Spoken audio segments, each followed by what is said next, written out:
देख सकते हैं कि राजस्थान जयपुर से लगभग 120 किलोमीटर दूर सीकर का बाजार है, जहां पर अपने राजस्थानी अंदाज में अमित शाह का स्वागत करते गृह मंत्री अमित शाह का स्वागत करने के लिए ये राजस्थान के अंदाज में आप देख सकते हैं।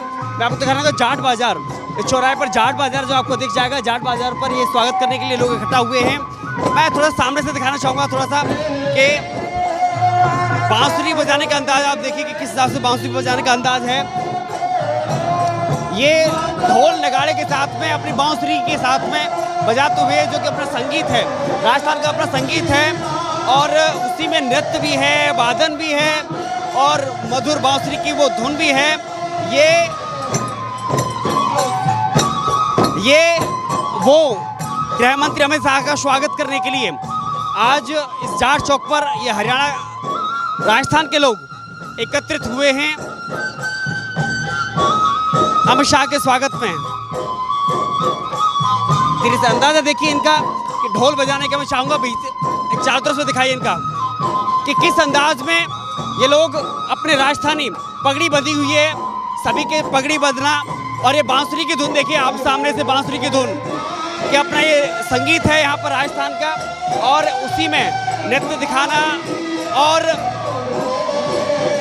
वास्तव में अनोखा है। शायद मैंने पहली बार देखा है इस टाइप का अंदाजा कि अपने अंदाज में इस तरीके से स्वागत करना और मधुर बांसुरी है। ये चुनाव का माहौल है, चुनाव का रंग देखने के लिए आपको समझना होगा कि अलग अलग रंग देखने को मिलते हैं।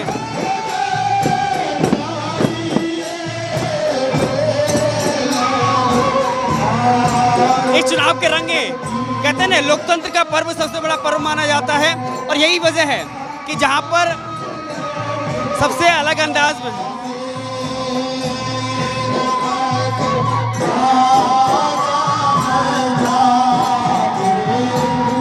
अपने अपने अंदाज में स्वागत का एक तरीका है और राजस्थानी ये लोग हैं जिसमें नृत्य करते छोटे बच्चे झांझ बजाते हुए, बड़े बच्चे अपना ढोल नगाड़ा बजाते हुए, मेहंदी राष्ट्रीय के नाम से ये लक्ष्मणगढ़, कोटी लक्ष्मणगढ़ से लोग आए हुए हैं, राजस्थानी लोग हैं और वास्तव में बड़ा शानदार माहौल है। संस्कृति देखनी हो, सभ्यता अगर देखनी हो तो मुझे लग रहा है कि अगर आप देखें एक बड़ा सा पोस्टर मैं दिखाना चाहूँगा आपको, ऊपर जाइए, एक बड़ा सा पोस्टर आपको दिखेगा जिसमें अमित शाह का, क्योंकि चुनाव के माहौल में केंद्रीय गृह मंत्री अमित शाह यहाँ पर आते हैं और उन्हीं के स्वागत में ये राजस्थानी लोग। अब आइए कुछ लोगों से बातचीत करने का प्रयास करेंगे और टिप्पणी लेंगे। क्या नाम है दादा आपका? बनवारीलाल यादव, जिलाध्यक्ष भाजपा किसान मोर्चा सीकर। जी, तो मोदी जी का स्वागत करने आए हैं, अमित शाह का है? अमित शाह जी का, माननीय गृह मंत्री जी का। क्या माहौल लग रहा है? बहुत अच्छा वातावरण है, कमल खिल रहा है। खिल रहा है? कमल खिल रहा है। कहाँ खिल रहा है? सीकर में खिल रहा है, पूरे राजस्थान में खिल रहा है, पूरे देश में खिल रहा है। लेकिन उन्होंने कह दिया पहले ही राहुल गांधी ने कि मैच फिक्स कर लिया मोदी। हाँ, राहुल गांधी मैच हार गया, उसने अपनी हार स्वीकार कर ली। राहुल गांधी ने अपनी हार स्वीकार कर ली। हमारे दो धुरंधर जो खिलाड़ी थे उन्हीं को जेल में डाल दिया, विकेट गिरा दी उनकी। हाँ, वो तो उनके कर्मों का फल है, वो मिलेगा। उनके कर्मों का फल है, जो किया है वो तो भुगतना पड़ेगा। आपको क्या लगता है मोदी ने जितने भी विरोधी हैं उनको पहले ही ध्वस्त कर दिया है?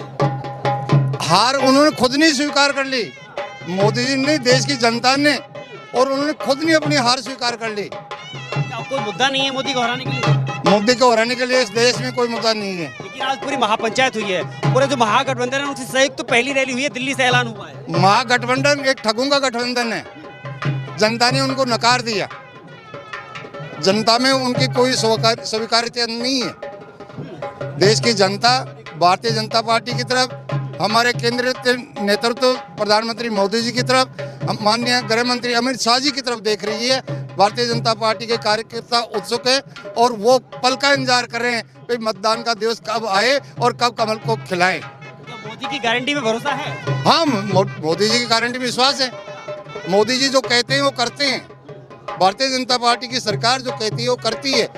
प्रधानमंत्री जी की जन कल्याणकारी जो योजनाएं हैं आम जन को काफी लाभान्वित कर रही हैं। कांग्रेस कह रही है मोदी ने देश को बर्बाद कर दिया, बेच दिया। कांग्रेस ने बर्बाद किया था देश को। देश को सुधार रहे मोदी जी, देश को ऊपर उठाया मोदी जी ने। विश्व में हिंदुस्तान की पहचान बनी है। देखिए गारंटी राहुल गांधी भी दे रहे हैं काहे की? किसानों को काहे की? किसानों को वो अपने गिरेबान भी झांक ले, पहले अपने गिरेबान भी झांक ले। पिछले चुनाव में उन्होंने किसानों का संपूर्ण कर्जा माफ करने का वादा किया था, क्या हुआ? एक भी किसान का कर्जा माफ तो नहीं हुआ, लेकिन किसानों की जमीनें राहुल गांधी ने कुर्क करवा दी। अब की बार 400 से पार मोदी सरकार, 400 पार आ रही है, 400 से पार है, 400 पार आ रही है। 400 पार आ रही है। तो भाजपा ने नारा दिया है, थोड़ा आगे आइए, थोड़ा सा नारा दिया है भाजपा ने, ये तो सही है, तो नारा गलत थोड़ी है। नारा नहीं है तो गलत थोड़ी है। कहाँ से आ जाएगी? कांग्रेस कह रही है ईवीएम हैक हो जाएगी। कट मैं मैं समझू को नहीं। आरोप कोई कुछ भी लगा सकता है। छोड़ के भाग गई। यहाँ तो नहीं उतार सके। माने एक ही मतलब से मोदी सरकार 400 से पार। क्या नाम है आपका? सुरजाराम, कितनी उम्र हो गई आपकी? 75 साल हो गई। तो क्या मोदी जैसा और कोई नहीं देखा आपने? ना ना, मोदी तो एक पहला ही देखा है। मोदी में ऐसा क्या देखा आपने? ओहो, सब कुछ देखा। 500 सालों पहले का दबेड़ा राम मंदिर जी ने बाहर निकाल दिया। और बिहार को कुल ऐसे कैसे 370 हटा दी। धारा 370 हटा दी। वैसा नेता कहाँ आएगा? नहीं आएगा आगे। किसानों ने 8,000 मिलेगा। हाँ पक्की बात है। भाई, काम तो कांग्रेस ने भी किया है। ना ना, कुछ नहीं किया। भ्रष्टाचार, सिर्फ भ्रष्टाचार है। हमने आजादी दिलाई हमने देश को। ना ना, वे कांग्रेस ही नहीं है, अब तो नया कांग्रेस ही है। जवाहरलाल नेहरू दे दिया, आप देखिए सुभाष चंद्र बोस जो कि था देश का सेनापति, उन्होंने दी थी आबादी। उन्होंने खून पसीना बहा के और किसानों का सबका भला किया है। कांग्रेस कह रही हमने कुर्बानी दी देश के लिए, दादी की कुर्बानी दी, पिता की कुर्बानी दी। वो तो दूसरे थे। देखो मेरी बात सुनो, कांग्रेस कब तक थी? कांग्रेस थी, इंदिरा थी। जब तक पार्टी तो कांग्रेस नहीं पाती तो रूलेट है। तो राहुल गांधी कह रहे हैं आज दिल्ली से दहाड़, काका राहुल गांधी है, वो तो और ही है, और ही है, वो राहुल गांधी नहीं है। वो दिल्ली से दहाड़ रहे हैं। वो कह रहे हैं मोदी ने मिक्स मैच जो फिक्स कर लिया है। ना ना ना ना, कांग्रेस को सफायो हो गयो अब की बार, सोच को भी। आगे आ जाइए, इतनी दूर से बात मत करिए, आगे आइए थोड़ा। लगता है मोदी ने मैच फिक्स कर लिया है। हाँ हाँ हाँ। कर्मी करने दे उतार नहीं, मत नहीं चला पाए वो। जी बोलिए बोलिए। मोदी वो चीज है, उसने कहा था कि कांग्रेस को मैं साफ कर दूंगा, और कांग्रेस को साफ कर दिया। कैसे मैं बता दूं, 70 साल में सीकर के इतिहास में पहली बार ईवीएम से कांग्रेस का चुनाव चिन्ह गायब हो गया, कांग्रेस का पंजा साफ हो गया। और इससे बड़ी बात क्या हो गई? प्रत्याशी नहीं है, कोई प्रत्याशी नहीं है कांग्रेस का। कहाँ आ गया प्रत्याशी? ईवीएम से प्रत्याशी नहीं है कांग्रेस का। गठबंधन से तो ये सरकार में ये, अरे ईवीएम हैक कर ली मोदी ने। अरे ईवीएम हैक तो बाद में होगी ना, प्रत्याशी होगा तब ईवीएम होगी ना। ईवीएम ही नहीं है वो, उनके प्रत्याशी उसमें नहीं है ईवीएम। राहुल गांधी ने चुनौती दी है, आप बैलेट पेपर से चुनाव करा कर देख लीजिए, पता चल जाएगा मोदी। हाँ तो मोदी को पता चल जाएगा। तो कर्नाटक और हिमाचल प्रदेश में क्या ईवीएम हैक नहीं हुई थी क्या? उस समय कहाँ गए थे वो?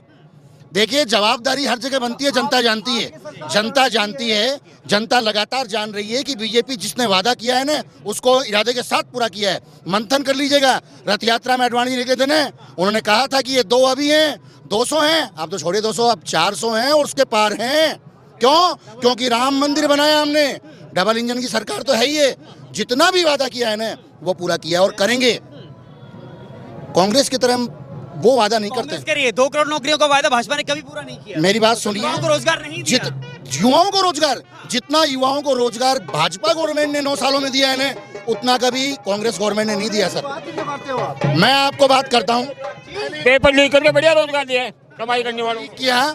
और राहुल गांधी जी पहले अपना ये तो देखें, कहीं पे वो टोपी लगा लेते हैं, कहीं पे तिलक लगा लेते हैं, कहीं गुजरगोड़ ब्राह्मण बन जाते हैं। उनके दादा फिरोज खान है, वो काहे के ब्राह्मण है, जो अपने 70 जगह भेष बदलते हैं। उसके नौसिखिए से क्या पार्टी चलेगी? पार्टी चलेगी मोदी से। देश का शासन, सुशासन और पूरे विदेशों में पहचान, भारतीय अस्मिता का, गौरव का गान यदि किसी ने किया है और भारत को महान किसी ने बनाने के प्रगतिशील रास्ते की ओर अग्रसर कदम बढ़ाए हैं, तो वह है नरेंद्र मोदी। नरेंद्र मोदी जिंदाबाद, भारतीय जनता पार्टी जिंदाबाद। कांग्रेस कह रही है। सुन ले ये सरकार, अब की बार लेकिन ये बताइए, राहुल गांधी कह रहे हैं मोदी ने तो मैच फिक्स कर लिया पहले ही। मेरी बात उनके 2 सुनिए। खिलाड़ियों को जेल में डाल दिया, बल्लेबाजों को ध्वस्त कर दिया। अजी आज ये 2 खिलाड़ियों की बात करते हैं। 76 में ये कांग्रेस कहाँ थी जिसने आपातकाल में सरेआम कार्यकर्ताओं को एक पार्टी, चाहे वो जयप्रकाश नारायण हो, चाहे वो राममनोहर लोहिया हो, किस किस को नहीं छोड़ा था। आपातकाल के बुजुर्ग बैठे हैं, इनसे पूछिए, रोड के ऊपर बैठ के नसबंदी करवाई थी इसी इंदिरा गांधी ने, यही कांग्रेस है। और हमें बात करते दो नेताओं की, बीजेपी ने अपनी अस्मिता के साथ समझौता नहीं किया है। भाजपा बेदाग थी, बेदाग है, और उसी दम पर अब की बार 400 पार। मोदी ने देश को बेचा है मोदी। मेरी बात सुनिए, बेचने का सबूत लाइए ना, बोलने से कुछ नहीं होता।